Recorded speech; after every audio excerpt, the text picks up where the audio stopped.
আঘাত হানছে। আমাকে বসান মিডিয়ার সামনে, এদের মুখটা 3 মিনিটে বন্ধ করবো, আমি 3 মিনিট সময় নেব না। মতো হারামের আওলাদ বলছে নবীজি সাল্লাল্লাহু আলাইহি সাল্লাম 6 বছরের মা আয়েশা সিদ্দিকা রাদিয়াল্লাহু তাআলা আনহাকে বিবাহ করেছেন।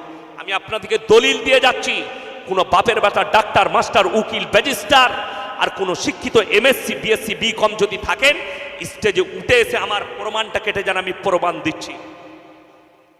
আমাদের দেশের বিখ্যাত লোক যাদের ছবিগুলো হেডমাস্টারের মাথার উপরে টাঙানো থাকে, ঈশ্বরচন্দ্র বিদ্যাসাগর কলেজের প্রফেসরের মাথার উপরে ছবি টাঙানো থাকে, কবিগুরু রবীন্দ্রনাথ ঠাকুরের ছবি প্রফেসর আর হেডমাস্টারের মাথার উপরে অফিসে টাঙানো থাকে। তাদের জন্ম মৃত্যু দিবস পালন হচ্ছে না হয়নি? তারা আমাদের কাছেও মহান। তিনারা জ্ঞানী গুণী। বঙ্কিমচন্দ্র চট্টোপাধ্যায়, তিনার ছবিও মাথার ওপরে, সত্যেন্দ্রনাথ বসু মাথার ওপরে ছবি থাকে।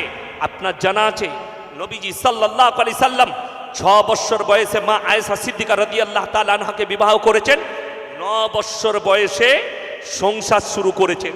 আল্লাহর নবী 11টা বিবাহ করেছেন, তার মধ্যে 10টা বিধবাকে, জোরে বলুন সুবহানাল্লাহ, 10টা বিধবাকে নবীজি দেখিয়েছেন। বিধবাটা ডাস্টবিনে ফেলার জন্য নয়, জিনা করার জন্য নয়, রাস্তায় ঘুরে বেড়াবার জন্য নয়। অনেকজন এতেরাজ করছে, আমি বলিনি। একজন বাবা আছে, খুব সুন্দর কথা বলে, ধীরেন্দ্র শাস্ত্রী, বাগেশ্বর ধাম বাবা। তাকে একজন প্রশ্ন করছে, আরে বাবা, শ্রী কিষণজিকে কিতনে পত্নিয়াं থी? তিনি উত্তর দিচ্ছেন 16,108 বিবিয়া থी। 16,108টা বিবি ছিল শ্রী কিষণজির। আমরা তার বিরুদ্ধে বলতে পারি না, যে বলবেন অপরাধ করবেন। ওয়ালা তাসুব্বুল্লাযীনা ইয়াদউনা মিন দুনিল্লাহি ফায়াসুব্বুল্লাহ আদওয়াম বিগাইরি ইলম। এই কথাটার উপরে প্রত্যেকটা মুসলমানকে আমল করতে হবে যদি মুমিন হয়ে থাকে। কেন? আল্লাহ তাআলা বললেন, তোমরা কারো দেবদেবীকে গালি দিও না, কারো ধর্মকে গালি দিও না। শ্রী কিষণজি 16,108টা বিবাহ করেছেন।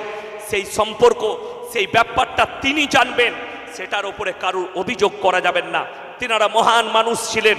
কেন করেছেন, কি ব্যাপারে করেছেন, এর উপরে কি ব্যাখ্যা আছে, তিনাদের ধর্ম দিয়ে যারা চর্চা করে তারাই বলবেন। আল্লাহ নবী সাল্লাল্লাহু আলাইহি সাল্লাম 11টা বিবাহ করেছে। তোমাকে কে সমালোচনা করার অধিকার দিল যে রসুলের বিরুদ্ধে আঙ্গুল তুলবে? আল্লাহ নবী 6 বছর বয়সে মা আয়েশাকে বিবাহ করেছেন। 9 বছর বয়সে সংসার শুরু করেছেন। খুলেন, পেজ খুলেলেন, ঈশ্বরচন্দ্র বিদ্যাসাগর ইতিহাস খুলে দেখলেন, তিনি যেদিনে বিবাহ করেছেন তিনার স্ত্রীর বয়স ছিল মাত্র 7 বছর। কত বললাম? 7 বছর। কবিগুরু রবীন্দ্রনাথ ঠাকুর যেদিনে বিবাহ করেছেন তিনার স্ত্রীর বয়স ছিল 11 বছর। সব থেকে কম বয়সে বিবাহ করেছেন বঙ্কিমচন্দ্র চট্টোপাধ্যায়, যেদিনে বিবাহ করেছেন ওনার স্ত্রীর বয়স ছিল মাত্র 5 বছর। আরো নোট আছে দামি দামি লোকদের, স্বামী বিবেকানন্দ থেকে শুরু করে সত্যেন্দ্রনাথ বসু থেকে শুরু করে সবারই নোট আমার কাছে মোবাইলে নোট করা আছে। আপনি অবাক হবেন, ইনারা কেউ সব কম বয়সী মেয়েদিকে বিবাহ করেছেন, কিন্তু কেউ তাদের ওপরে আমাদের কোনো অভিযোগ নাই। এটা মাথায় রাখবেন। ঈশ্বরচন্দ্র বিদ্যাসাগর কেন একজন 7 বছরের মহিলাকে বিবাহ করলেন, এটার ওপরে যে এতরাজ করবেন সে অপরাধী। আলহামদুলিল্লাহ, এটার বিরুদ্ধে বলার ক্ষমতা কারণ নেই, আমরা বলতে চাই না। কিন্তু নবীজির ওপরে নূপুর শর্মার মতো হারামের আওলাদ, তোমার যদি হিম্মত থাকে তুমি একবার বঙ্কিমচন্দ্র চট্টোপাধ্যায়ের জন্য বলে দেখাও। আর কলকাতায় যতগুলাই নাজিয়া ইলাই খানের মতো হারামের আওলাদ, হামারে পাস দলিল লে লো, দলিলটা নিয়ে লাও। আর তুমি কালকে মিডিয়ার সামনে এটা প্রমাণ করে দেখাও, এটার ব্যাখ্যা দাও কেন বঙ্কিমচন্দ্র চট্টোপাধ্যায় 5 বছরের একটা মহিলাকে বিবাহ করেছিল। তাহলেই রসুলেরটা পেয়ে যাবে। আল্লাহ নবী 1400 বছর আগে, আর এরা কতশো বছর আগে, তুমি হিসেবটা করো। এদের লজ্জা শরম হওয়া দরকার। শুনে রেখে দেন, আল্লাহ রসুল সাল্লাল্লাহু আলাইহি সাল্লামকে একজন কাফের মুনাফিক গালি দিলেন। নবীজি উত্তর কি দিলেন জানেন? যে তুমি যখন আল্লাহর রসুলকে গালি দিচ্ছ তুমি নিশ্চয়ই হারামের আওলাদ।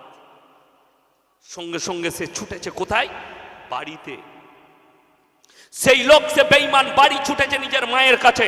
মা আল্লাহ নবী তার দেখুন সে কাফের বেঈমান, কিন্তু তার এটা বিশ্বাস যে নবী যখন বলেছে কথা মিথ্যা হবে না। জোরে বলুন সুবহানাল্লাহ। একটা কাফেরের বিশ্বাস যে নবী যখন বলেছে এটা মিথ্যা নয়। সে তার মায়ের কাছে ছুটে গিয়ে বললে, মা আমি মুহাম্মদ সাল্লাল্লাহু আলাইহি সাল্লামকে গালি দিয়েছি। তিনি উত্তরে বলেছেন, তুমি যখন আল্লাহর রসুলকে গালি দিয়েছো তুমি নিশ্চয়ই হারামের আওলাদ, এটার ব্যাখ্যা তোমার কাছে জানতে চাই। তিনার মা বললেন, বাবা সত্য করে বলছি, মুহাম্মদ যেটা বলেছে এটা সত্য কথা। তোকে জন্ম দেবার আগে তুই আমার হারাম সন্তান, তুই তোর বাপের সন্তান নস। জোরে বলুন সুবহানাল্লাহ।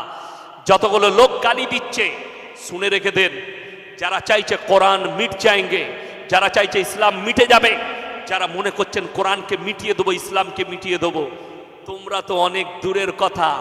फिराउन आया था मूसा को मिटाने खुद मिट गए, नमरूद आया था इब्राहिम को जलाने खुद खत्म हो गए।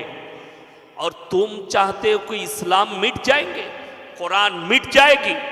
तो अल्लाह की कसम सुन लो, मेरे अल्लाह ने वादा किया वलन तजिद लि सुन्नतिल्लाहि तब्दीला, क़यामत तक हमारे कुरान के एक जेर जबर को मिटाना दुनिया की किसी ताकत की बस की बात नहीं। जोरे बोलुन सुभान। যারা চাইছে কোরআনকে মিটিয়ে দেব ইসলামকে মিটিয়ে দেব, আরে তোমরা তো আজকে অনেক দূর। আল্লাহ নবী সাল্লাল্লাহু আলাইহি সাল্লাম যেদিন থেকে ইসলামের প্রচার শুরু করেছেন, বেঈমানরা সেই দিন থেকে গালি দিতে আর ষড়যন্ত্র করতে লেগেছে।